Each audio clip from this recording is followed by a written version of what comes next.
అనుదిన నిత్యజీవపు మాటలు. దేవుని నామానికి మహిమ కలుగునుగాక. దేవుని వాక్యాన్ని చదువుకుందాము. యెహోవా, నెమ్మదితో పండుకొని నిద్రపోవుదును. నేను ఒంటరిగా నుండినను నీవే నన్ను సురక్షితముగా నివసింపజేయుదువు.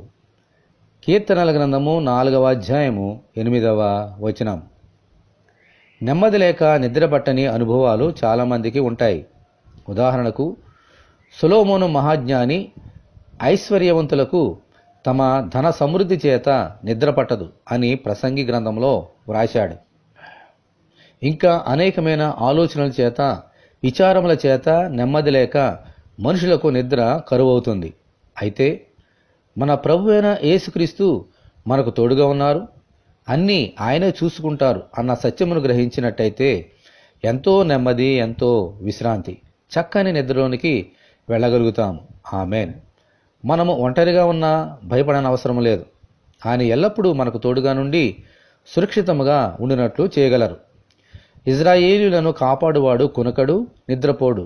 అందుకే ఈ లోకంలో ఎందరైతే ఆయనను నమ్ముకున్నారో వారంతా ఎంతో సురక్షితముగా ఉండగలిగి నెమ్మది పొందగలుగుతారు.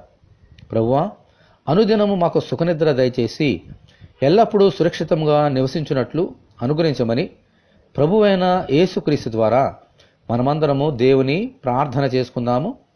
తండ్రి, అవునైనా మేము కూడా నీ భక్తుల వలె నెమ్మదితో పండుకొని నిద్రపోయి సురక్షితంగా ఈ లోకంలో జీవించినట్లుగా కృప అనుగ్రహించండి.